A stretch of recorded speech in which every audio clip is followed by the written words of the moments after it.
Yeah, good looking guy. Josh, check this thing out. What is that thing? It's a Surron Ultra Bee. Surron Ultra, what? Is it like electric or something? It's an e-motorcycle. Have you ever ridden one before? No, dude, this is my day off. Jody hasn't given me a day off in 6 years. Just take it for a spin, try it out. By the pool. No, come on, just sit on it at least. I'll sit on it, come on. All right, how does it work? Electric battery, do you know if it's...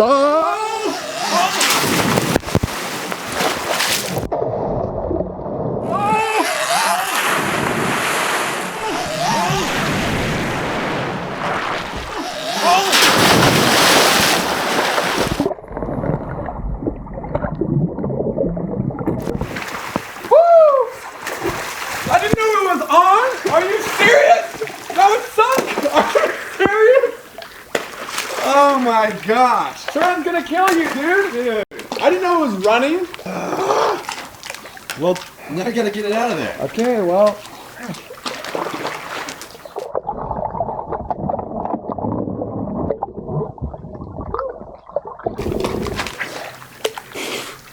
Woo!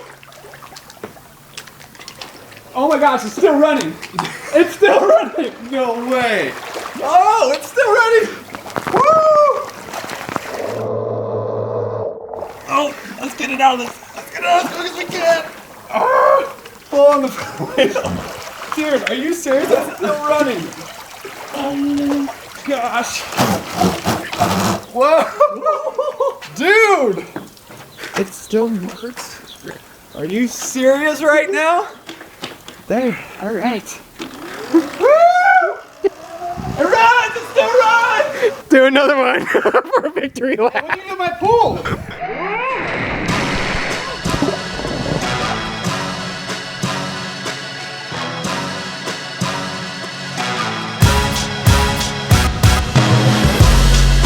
Surron is one of those brands that doesn't really need an introduction. You're probably already familiar with bikes like these from the thousands of viral videos online and probably from the punk kids riding up and down your local streets.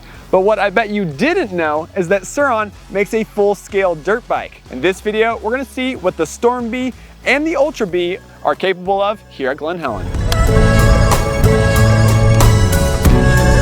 Surron created the E-Moto category that is now blowing up around the world. They've been around for 10 years and have sold over 120,000 electric motorcycles. Their pride and joy is getting butts on bikes. They're not only about electric bikes, they want to grow the motorcycle industry, and they think this platform is the best way to get more people on motorcycles. The bike that you think of when you hear the name Surron is the Light Bee. Yes, it looks like this model, but this is actually its new older brother, the Ultra Bee. This bike came out in May of 2023. It retails for $2,000 more than the Light Bee. It's bigger, faster, and stronger, and it retails for $6,500. But this is the bike that we're most excited about. Retailing for $8,499, the Surron Storm Bee is more like a traditional dirt bike. It's got a 21-inch front wheel, 18-inch rear wheel, and we've already seen what it's capable of racing the 24 Hours of Glen Helen last year. Now we're excited to see what it's like for ourselves right now.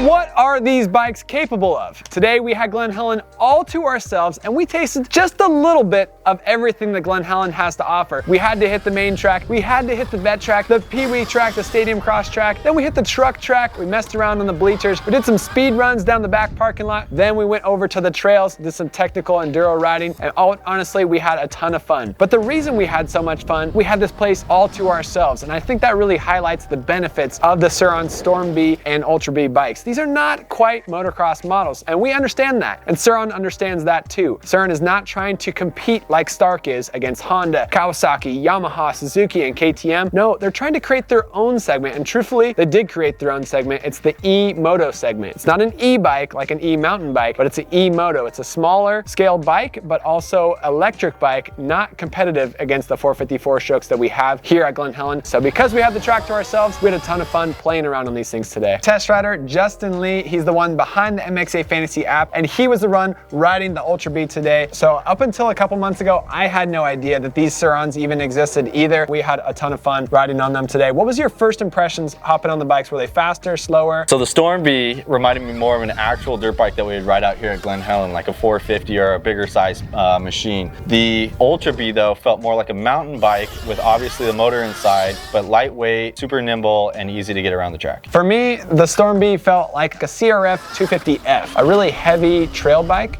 Something that's a lot more mellow on the power and perfect for learning how to ride a motorcycle. I think that's where the Storm Bee really fits in best. I have a lot of friends who want to get into the sport of motocross. This is the bike I'm going to be training them on. Big, heavy, stable, and smooth roll-on power with 3 different power modes. When I first hopped on it, I thought, okay, this is a little bit better than I expect. But once they turned the throttle response all the way up, I was blown away. I was actually having a ton of fun on that bike today. So it's not a full-scale dirt bike as far as power goes. It's extremely heavy, so heavier than a regular 250F or 450, but it is a ton of fun to ride. It feels a little bit safer. When I jumped on the Ultra Bee, almost a similar power. That bike weighs 100 pounds less than the Storm Bee, so it's very nimble, very lightweight, also has smaller wheels. The Storm Bee has 21-inch front, 18-inch rear, standard motocross model. The Ultra Bee, 1919, so the fact that it had smaller wheels made it a little less stable, smaller chassis overall, but it is extremely snappy and fun to ride, more of like a pit bike, where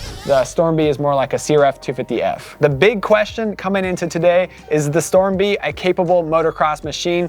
We answered that question very quickly. No, it is not. However, it is a very fun machine though in its own category. The E-Moto category is something that Surron takes pride in. The butts on bikes thing, that was a tagline that I came up with, but that's something that I also picked up after hanging out with 2 bigwigs from Surron here today at Glen Helen. They have over 200 employees at Surron, and there are only 2 requirements to get hired on to be an employee at Surron. 1, you have to ride a motorcycle and enjoy riding, and 2, you actually have to spend a whole month on the production line building motorcycles in China at their production facility. They're all working on bikes, and they all kind of get the full scale of how these motorcycles come together and kind of build that passion for bikes as well. You have to ride to work at Surron. That doesn't mean you have to own your own bike, but you do have to ride one of their bikes. Now they have Ducatis, they have BMWs, they have all kinds of gas-powered motorcycles, and that's what they use for team building. So Surron, the brand, I grew to now like them after today. A pleasure to get to know them, and a pleasure to get to know the real Surron. We all know the Surron that's on the streets, and then we all know the Surron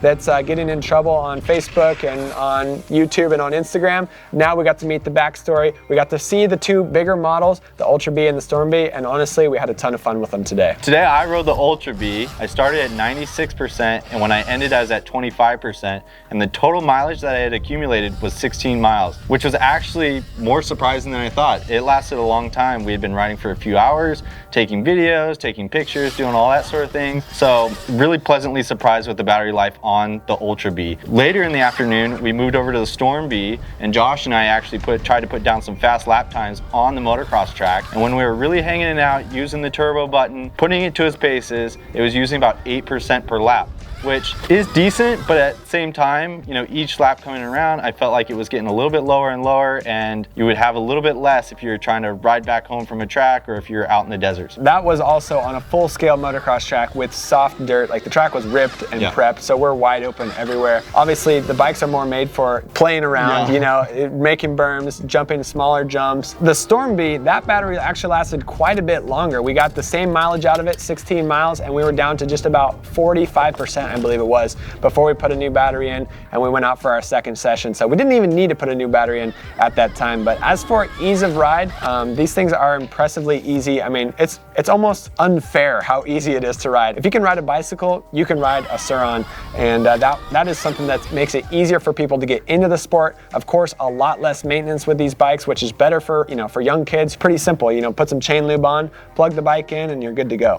Well, now I understand why there are so many kids on these bikes, because they're easy to ride and they're pretty affordable too. $6,500 for the Ultra Bee. It's $2,000 more than the Light Bee. So yes, it is bigger, stronger, faster, and a little bit more pricey than the Storm Bee. A whole $2,000 jump up from there to $8,500. Talking to Surron today, they say 70% of their market is the Light Bee model. Now these are kind of their newer models that just came out last year. 25% of their sales come with the Ultra Bee, the upgraded version of that bike. And then the Storm Bee, this bike is brand new, only about 5% of their sales, not as important important and not as big for the Surron market. So of course, there's a lot of drama when it comes to e-bikes in motocross. Personally, motocross action, we love 2-strokes, we love 4-strokes. We do not want to see either of those go away. Thankfully, Surron doesn't either. They're happy to be in that E-Moto segment. They're not looking to take over the tracks here and turn this track here at Glen Helen from a 4-stroke track into an electric bike track. However, there is some big news going on in the world lately. The MXGP World Championship over in Europe, they're announcing in 2026, they're creating an electric only class. So 2 years from now, it's going to be at 6 of the MXGP rounds. It's going to be a separate class, separate racers, separate bikes,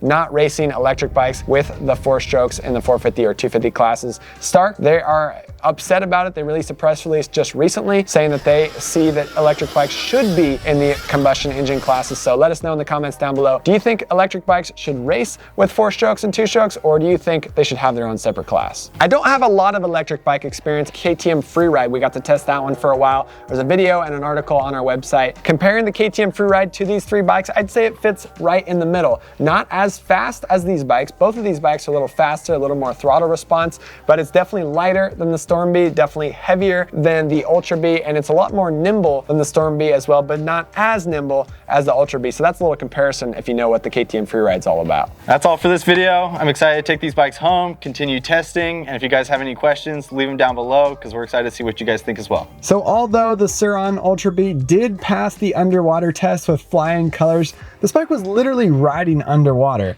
We do not recommend you try this at home on your Surron electric bike. It is not recommended, and Surron will not warranty you if you jump your bike into a pool or try to backflip it into a pond. That is not what it's meant to do. We did it more for the entertainment value and also just kind of to boast in Surron's durability. This thing was underwater not once, but twice, and it still runs just fine afterwards. So pretty impressive stuff from Surron, but don't try this at home.